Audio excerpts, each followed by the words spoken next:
Hello, and welcome to a special edition of the Canadian Embassy video podcast. Today we are joined by the Honourable Peter Van Loan. Minister Van Loan is in Washington for his first trip as Minister of International Trade. Minister Van Loan, thank you for joining us today for this podcast. Good to be with you. Minister Van Loan, since you've only recently been appointed Minister of International Trade, I think it was just back in January of this year, what have you liked about the position? And how does it compare to your previous role as Minister of Public Safety? Well, as Minister for Public Safety, I was responsible in large degree with our relations with the United States, particularly on border questions. And there's an awful lot in common here. The United States is our most significant trading partner. It's very important that we have good, positive relations with the Americans. Some of the things that we did in public safety, for example, pioneered a twice-a-year formal meeting arrangement with Janet Napolitano to ensure we would have a forum for resolving our problems. We were able to, on this visit to Washington, and make the same arrangement with the U.S. Trade Representative Ron Kirk to have a twice-a-year formal meeting outside of any other forums that we might be meeting in of a multilateral or NAFTA nature. And that'll be good because for Canada the challenge is always, when the Americans are making policies and decisions, getting them to remember and think about Canada. And what the implications are for Canada. And in the past, when we've had problems, things like the Buy American policy, for example, the legislators will always tell us, well, that policy was never really aimed at you. And our answer has to be, well, it wasn't aimed at us, it actually had a negative impact on us. And please, when you're making decisions, can you keep us in mind? It's always a challenge when you're the good friend and the good trading partner. It's easy to forget about you and focus attention in the United States on the troublemakers, the people who create problems for the U.S., the people who are irritants. So it's very important for us to have these opportunities to stay in the frame. That was the same at public safety, to be able to ensure that when Americans are making decisions about security and borders, they took into account what would that do to our trade, what would that do to the free flow of people and goods across our borders that are so important for our prosperity in both countries. Minister Van Loan, what do you see as the major trade issues between Canada and the United States? Well, we've had some, as I said, hurdles that have become successes in the past.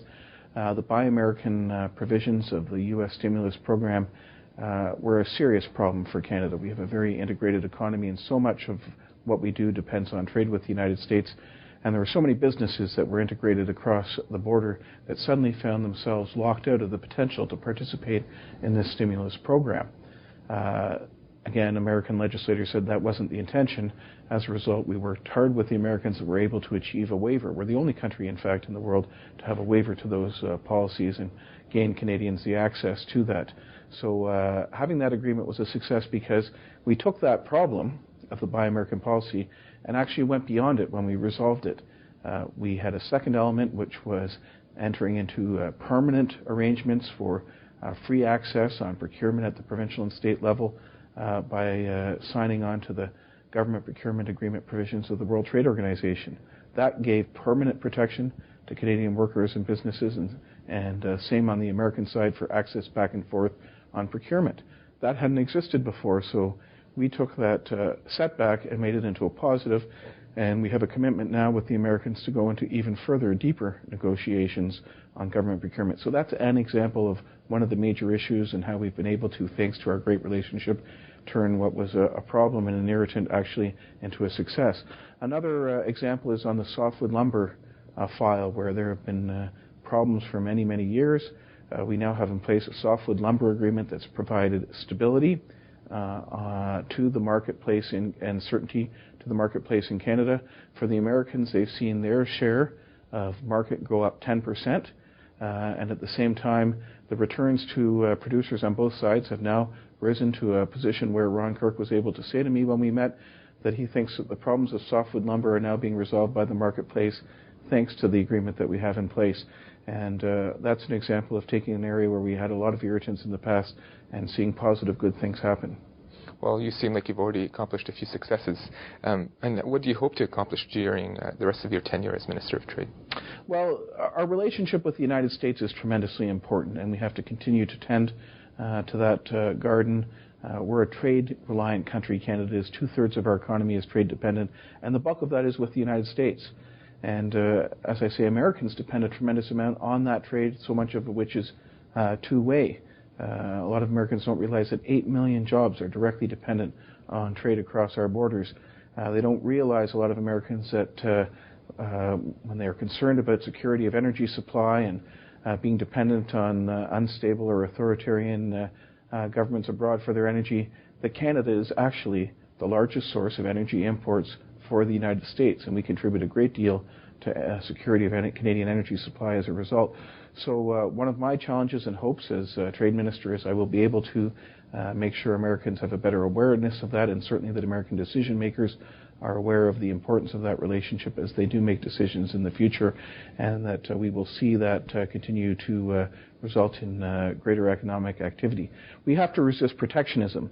When we have had significant economic downturns in the past, we've seen protectionist impulses around the world, like the Buy American policies, that have resulted in significant adverse economic impacts. We've been strong advocates in Canada of keeping those protectionist policies from coming into place. We've advocated that through the G20, and of course we are hosting the G20 meetings this year in Toronto. We'll continue to press that, and we believe that that focus and agreement among G20 countries to resist protectionist measures is one of the reasons why the global economy, the American economy, the Canadian economy are now recovering a little sooner than expected and are doing better than originally anticipated at this point in the economic cycle. So that's important for us. But from a Canadian perspective, I'll be frank, we're also looking at expanding our trade opportunities elsewhere in the world beyond our traditional partner of the United States. We are right now engaged in an ambitious free trade negotiation with the European Union, which is the largest market in the world. It's the first time the European Union's been negotiating with a developed country. And our hope is for an agreement, and both sides are committed to this, a free trade agreement that is deeper, broader than even the NAFTA agreement. And so far, we're in the third round of 5 rounds of negotiation, and we're on track to be able to deliver that. In fact, progress is going better than either side anticipated. So we're hopeful that Canada will be able to provide a good example of broadening free trade around the world, and it may be a path that perhaps Americans will follow in the future. Minister, we're very happy to have had you here at the Embassy, and thank you very much for taking the time to participate in this podcast. And thank you for tuning in. You can send us your feedback at podcast@canadianembassy.org. Thanks.